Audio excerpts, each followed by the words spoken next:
In this video, we are going to recap a movie called Firelight, which is released in the year 1997. In a dimly lit room, Elisabeth found herself facing a life-altering decision. She offered herself to a wealthy individual for 3 evenings, all to settle her father's debts. Their initial encounter was shrouded in shadows, with Charles hiding behind a screen, firing an endless barrage of questions at Elisabeth. He probed her about her single status and how she could agree to such an arrangement. Elisabeth admitted she would sell everything she had professionally, but she understood that this man only required her temporarily. It made her uncomfortable, but financial pressure forced her to accept the proposition. For the next 3 days, Elisabeth was secluded in a distant lodging. As she entered the room, a distinguished gentleman awaited her, visibly anxious. Amidst their conversations, he revealed they had only 3 days together, with a reunion planned 10 months later when their child would be born. Regardless of the child's gender, Elisabeth would receive a substantial sum of money. The condition was clear. She must maintain silence and sever all ties with the child. Elisabeth agreed without hesitation. A deal was a deal. She turned and began undressing. On the first night, Elisabeth lay beside Charles, who nervously performed. On the second night, Elisabeth visibly relaxed. She began to revel in the beauty of their closeness, but she couldn't help shedding tears afterward. She felt embarrassed to sleep with Charles, a stranger. Charles noticed the shift in her mood and encouraged Elisabeth to express her frustrations. It was at this moment that their relationship seemed to undergo a subtle transformation. A few nights later, Elisabeth found the courage to share her deepest desires. The intense surge of happiness touched her heart deeply. It also marked a formal end to their 3-day excursion. 10 months later, Elisabeth brought forth a baby girl. However, before she got a chance to see her, the child was swiftly taken away in a long and difficult labor and delivery. No mother can be indifferent to her child. In the years that followed, Elisabeth missed her daughter more and more with each passing day. On her daughter's birthdays, she would record her wishes in a sketchbook and send her distant birthday wishes. 7 years later, Elisabeth finally learned the whereabouts of her daughter and decided to meet her as a tutor. She discovered that her daughter's name was Louisa, and she was known to be a lonely and stubborn child. Louisa had already dismissed 3 tutors in a row, as she had no interest in being educated. She rarely left her room and often locked herself in the lake structure. When Louisa first saw Elisabeth, she maintained her usual unpleasant demeanor. The first thing she said was for Elisabeth to disappear. However, Elisabeth was not deterred by her daughter's arrogance. On the contrary, it strengthened her resolve to stay and take care of her as she grew up. The following day, Duke Charles returned and was shocked to see Elisabeth. He demanded that she leave immediately, but due to the tutor contract, he had to keep her for a month. He reluctantly told Elisabeth the story of what happened 10 years ago, when his wife had an accident and became incapacitated. Charles had sought out Elisabeth to maintain the marriage and continue the family line, but he never expected that it would bring them back together. Elisabeth faced the challenge of teaching Louisa, who had been removed from her life since childhood due to a lack of maternal love. Charles had spoiled Louisa so much that she had developed a defiant character and resisted learning. On her most memorable day of class, she condescendingly mocked Elisabeth for her lack of knowledge. Despite Louisa's resistance, Elisabeth was determined to impart more than book knowledge. Louisa had suffered greatly from her absence as a mother, and Elisabeth aimed to fill that void.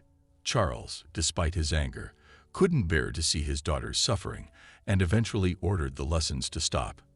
However, Elisabeth remained resolute in her approach. After 2 days together, she discovered that Louisa had been dismissed. Louisa seemed utterly unaware of her own situation. Elisabeth knew that helping Louisa required her to gain Louisa's trust first, even if it meant enduring Charles' discipline. Elisabeth made a solemn commitment that, regardless of Louisa's punishments, she would stand by her side. After letting Charles say a few words, he left, and Elisabeth followed through with her promise. Louisa remained defiant and refused to eat dinner. She seemed to accept Louisa's curses without flinching. Gradually, through several rounds of conversation, Louisa began to wear down. She became intrigued by the cards on the table, and Elisabeth seized the opportunity to teach her some basic words and grammar. She also told Louisa a story about fire, describing it as magic that could freeze time when it burned out, allowing people to disregard rules until it reignited, erasing their actions. Louisa listened attentively, but later Elisabeth confronted her with the harsh reality. She explained that as a woman, once Louisa grew up and got married, she would lose everything she had, except for her intellect. Elisabeth succeeded in captivating her daughter with affection and selfishness. Louisa eventually stopped resisting lessons and started studying.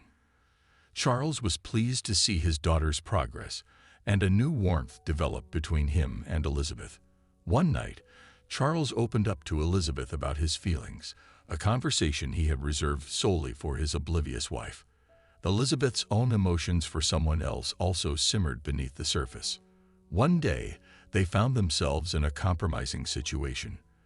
The unspoken feelings between them finally spilled out, and they were free from moral constraints, expressing their long-suppressed desires. Meanwhile, Louisa watched her father's relationship with Elisabeth closely. She was walking by Francine Lake when she witnessed an accident and rushed to save a drowning girl. Despite Elisabeth being Louisa's teacher, her actions hinted at a deeper connection between them. Over time, Louisa began to open up to Elisabeth, knowing that the woman who had been ill was not her real mother. She visited the sick woman regularly, growing fond of the lake house as her own sanctuary with her mother. During the winter, when the snow fell heavily, Charles' father, Lord Clare, returned. He was known for his extravagance and held a Christmas ball shortly after Charles' return. Charles wasn't fond of dancing, but in private with Elisabeth, he couldn't resist twirling her around the room. Their relationship continued to evolve rapidly, sometimes defying expectations. Charles, burdened by his responsibilities as a married man and head of the family, struggled to suppress his forbidden thoughts. However, when a group of unwelcome guests descended upon his business, he had to sell everything to repay a looming debt, including his wife's ancestral home. A decade of caring for his incapacitated wife had transformed their estate into a prison for all. Despite his love for her, Charles had never considered whether his wife desired this life. Perhaps he had inadvertently harmed her over those 10 long years. One night, consumed by torment, he threw open all doors and windows, leaving his wife's lifeless body exposed to the elements. He vowed to make amends with God and hoped that divine care would embrace her. The chilling night breeze swiftly claimed Elisabeth's life, but Louisa, who had no knowledge of the plan, suspected Charles's involvement. In a twist of fate, Louisa stumbled upon Elisabeth's photo album, realizing Elisabeth was her mother.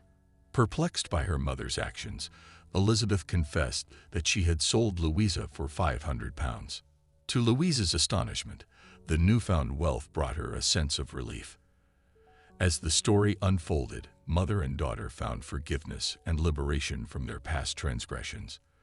The family departed from the manor in a carriage, embarking on a journey to start anew. This marked the conclusion of the movie Firelight. Life's unpredictability often forces individuals to confront the unexpected, requiring time, emotional turmoil, and introspection. This journey can be painful but demands honest